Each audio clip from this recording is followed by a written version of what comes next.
Good afternoon, ladies and gentlemen, and now it's 10 minutes about cybersecurity. Are you ready? So I'm going to talk about the worst things, the worst case scenarios, the reasons why we are living in such a wonderful world, and what's going on, and how to fix the problems. So first of all, there are a few numbers.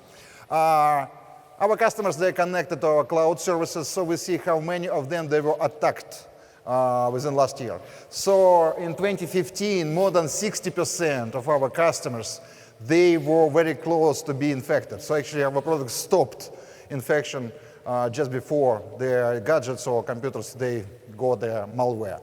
Well, year before, the same number was 10% less. So in 2014, the same number was a little bit more than 50%. So it means that last year, the cybercrime grew by 10%. I will dream that every economy grows at the same speed.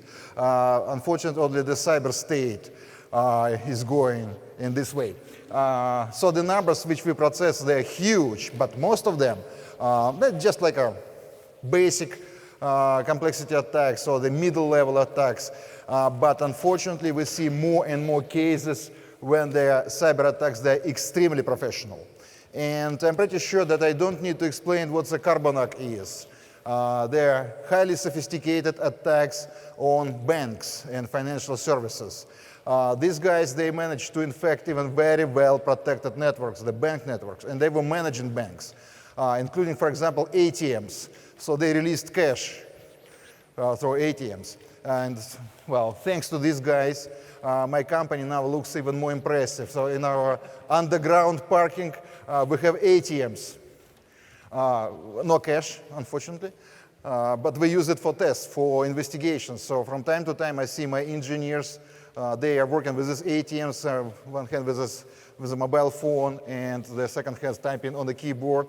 It means that right now, somewhere in this world, their cyber robbery is going on. So we assist their victims to investigate what's going on. And in many cases, these guys, they're very creative. They're looking for the new ideas, new ways how to attack financial services.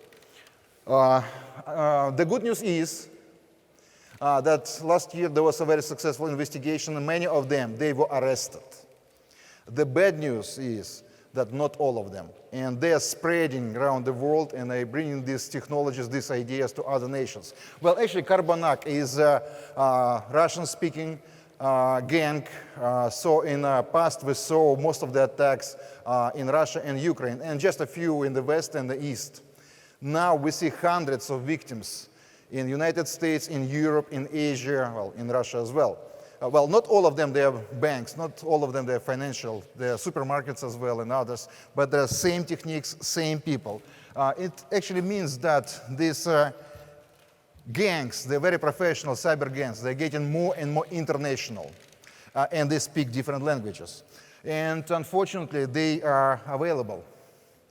So you don't need to rob the bank anymore yourself. You can pay to the bad guys to design the attack. You can pay to others to grab the data and pay to others to convert it to cash. Actually, that's the job of the gang leaders. So the bad news is that in the past, we were facing only the, well, not so serious criminals, juniors. Now we see more and more very professional gangs which are able to attack even very well-protected networks. Well, and it's not financial, just more pixels in the picture. The traditional gangs, traditional crime, they recognize power of cyber. They attack industrial systems, transportation, and production. For example, the volume of petrol depends on the temperature. So when they fill the tank, they hack the system and they decrease the temperature. Then they deliver the petrol to petrol stations. They have a normal temperature. As a result, they have 2–3% extra. Then they load coal at the coal mines. They load the coal to trains. They report different weight. And actually, they are trading stolen coal after that.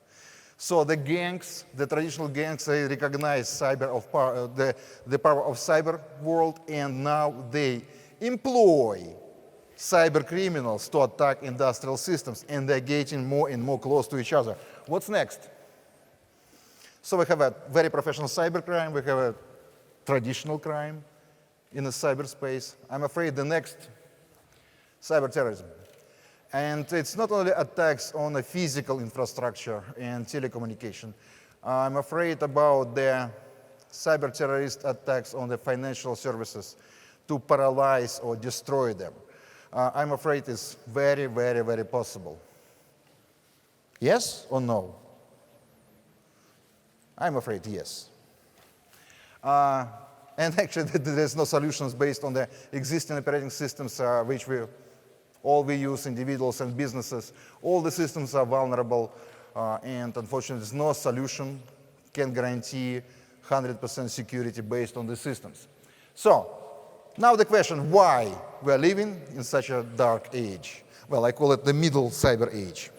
Well, I call it the circle of innovations. First of all, we have innovation. Some genius guy invents something. Then we have a products, services based on that, and we enjoy that. We have profit. But then we recognize, okay, so we see the problems. It's dangerous. It's not safe, not secure. And then it's time to fix the problem. So that's a circle. And that's about everything. It's about fire, the wheel. Do you remember the man invented the wheel? Enjoy that, recognize the dangerous, and there were security systems and more safety. And about cyber. We enjoy the cyber world, which changed everything. And now we're on the third stage. We see there is a problem. So we need to fix the problem. And this is the plan. Well, actually, I split all the cyber systems in the categories. Vertical, that's individual users, the mass services, and critical infrastructure, national security, national economy. And horizontal, that's physical systems, the data, and telecommunications. So the financial services, they're here. The critical infrastructure with data. And stock exchange, it's not a mistake here. Can the bad guys attack stock exchange, for example? Yes. Is it there science fiction or reality? Reality. So, if I were God, cyber God, I will redesign this world in a different way. I would design all the systems based on the secure operating systems, on the secure platforms, introduce secure applications and very, very secure gadgets. Easy plan. Yes? Just do it. Unfortunately, maybe we'll see this perfect world in 100 or 200 years from now. Simply because, therefore, forget about individual gadgets. Because if the company pays more attention to the security, so the products and services will be late to the market and will be more expensive. But talking about critical infrastructure, the financial services, the power plants, power grid, I think now is exactly the time to introduce more security and start to redesign the systems based on the secure platform to reach the level of the perfect security. Do you know the definition of perfect security? It's when the attack costs more than possible damage. Very simple. Can we reach the level when we have this perfect security?